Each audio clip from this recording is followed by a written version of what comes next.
sign, Capricorn, Taurus, and Virgo, kumusta po kayo guys? Okay, so Earth sign, maraming salamat po sa walang sawang pagsubaybay sa ating pong mga reading.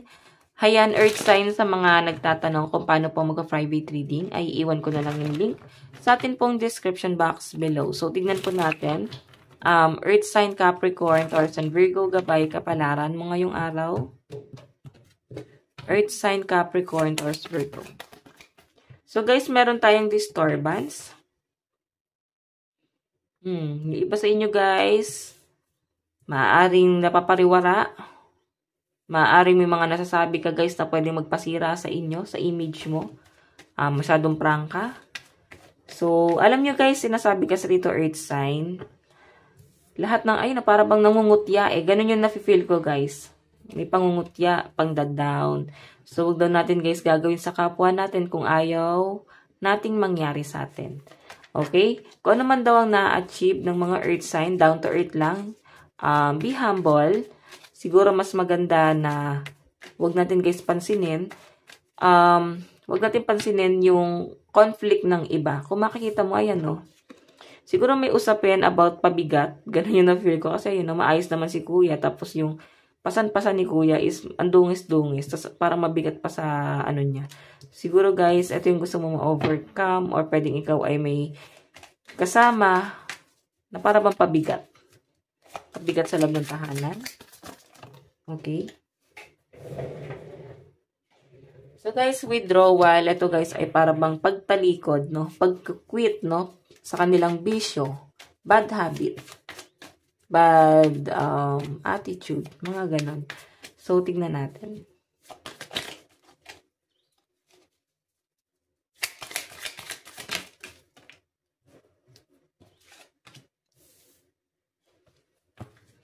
Introvert. Siguro, guys, medyo naboboard na kayo sa buhay nyo, Earth sign. Kaya parang nandun ka sa point na parang gusto mo na lang ng privacy. Oo, naboboard ka sa buhay mo, kaya parang naging introvert ka, yan, no? Ang mga introvert naman kasi, guys, mas nag-e-enjoy sila sa buhay nila. So, siguro ito yung kailangan mong i-apply or i-adapt sa sarili mo. Yung magkaroon ba tayo na walang pakialam sa ibang tao? Or yun yung kailangan mong i-apply sa sarili mo. Yung mawalan ka ng pake, no? Kahit na kanino. Kasi, guys, ayan, no, withdrawal, parang kailangan mo na mag-quit doon. Okay, magkaroon ka dapat ng awakening sa sarili mo. So, sa pinapakita sa akin dito, guys, meron ditong online community. So, maaaring may mga nakakausap ka online, separate. So, I think, parang, ayun, privacy, separate, online community. Parang kailangan, hindi lahat ng nababasa natin online ay ina-apply natin sa ating sarili. Kasi hindi kailanman magiging tayo sila. Hindi naman kailanman magiging sila tayo. Kasi iba-iba ang tao. So, kung ano man ang nakita mo sa social media, maaaring nakaka-apekto sa inyo, guys. Mas maganda, guys, na huwag na natin yan i-apply pa sa ating personal life. Okay? Ano po itong disturbance? Spirit guide. Ano po itong disturbance? Ano po yung disturbance? Okay. Ayan. Ten of Swords. The Emperor.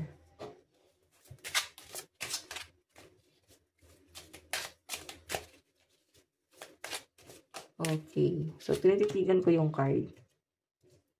May umaalis, may naninindigan, maaaring yung iba sa inyo, nandun ka sa point na nakapokus ka sa mga friend or sa mga circle mo, mga tao sa circle mo na para bang may umalis, may magstay, okay lang. Hindi mo na, guys, ipipressure yung mga taong yan na manatili or ipiplease yung sarili mo na para bang magstay kayo, wag niyo akong iwan, hindi ko kaya.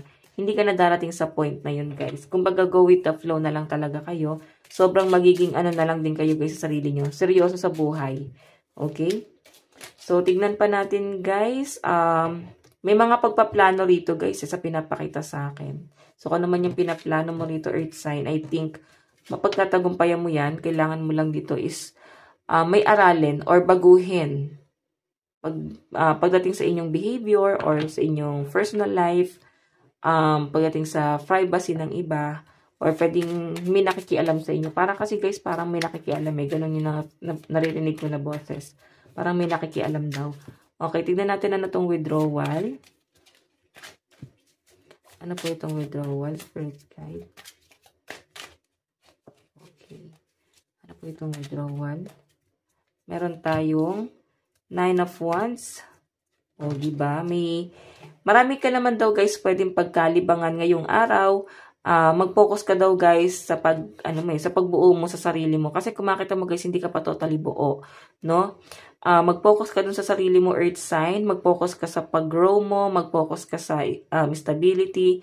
Mag-focus ka sa mga importanteng bagay. Nandito guys yung The Tower. May nakikita akong ending. So, ito na nga guys yung sudden change. Kung ano man yung pagbabagong gagawin mo sa buhay mo, dapat ituloy-tuloy mo na yun. Hindi yung pabago-bago ka ng isip. Na para sinabi mo na magkukwit na ako, hiwalayan ko na siya, lalayo na ako sa kanila. Tapos, susunod na araw guys, bilang magbabago na naman yung mood mo, pananaw mo, na para bang hinahanap mo na naman yung ganong klase ng pakiramdam. Ayan, meron kang iniisip-isip dito, maaring gulo, or pwedeng merong isang tao rito na iniisip mo na parang gulo lang ang idinudulot sa inyo. Okay, so tignan natin ano tong introvert. Ano po itong introvert?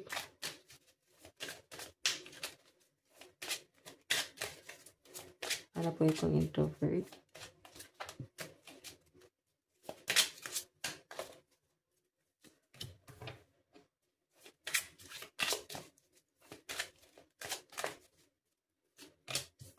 Okay. Death and River. The Fool kasi ito guys, mga nagdidikta eh. Maaring may pagdidikta rito. May nagdidikta sa mga gusto mong gawin. Sa mga dapat mong gawin. High Priestess ito guys ay pakiramdaman. No? Maaring matagal mong pinakiramdaman niyang tao yan guys bago mo magbigay ng opinion. Kasi nakikita mo may mali no? Na para bang wala silang pagbabagong ginagawa sa buhay nila. So, yung pagbabago naman kasi guys, nagsisimula yan sa sarili. So, ito guys ay hindi sinabi lang nito, ni Poncio Pilato, o sinabi ni Juan. Hindi dahil sa ginusto lang ng isang tao ay magbabago na.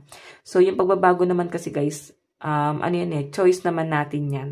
And nasa yan guys kung ready ka na sa pagbabagong yon. Okay? And wala kahit na sino ang pwede magdikta sa inyo or kahit na kanino man. Death and River, ito yung parang kailangan pagbabagong gawin, earth sign sa pinapakita sa akin. So, kung ano man yung pagbabagong dapat mong gawin, mahihirapan ka na umusad kasi may pag-adjust or pwedeng hindi mo pa kaya kung paano sisimulan. Okay? Kung paano mo babaguhin yan. Okay? Hindi mo pa alam. So, siguro pag ready ka na, simulan mo. Sa ngayon, hindi ko pa nakitang ready ka. Tignan natin. So, ang lucky number mo, 57, 60, and 66. Love advice. Love advice.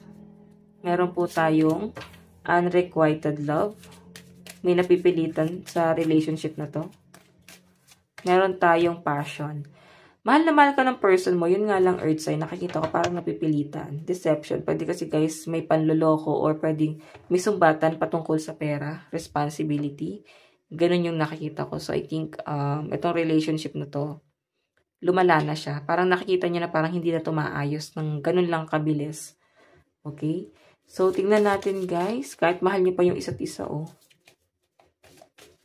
Advice. Meron po tayong go for it. Ano ba yung gusto mo talagang mangyari? So, nakikita ko yung pagiging wais, leader type, business-minded ng mga earth sign. So, kung meron kang mga gustong simulan, go for it. Simulan mo na yun sa sarili mo.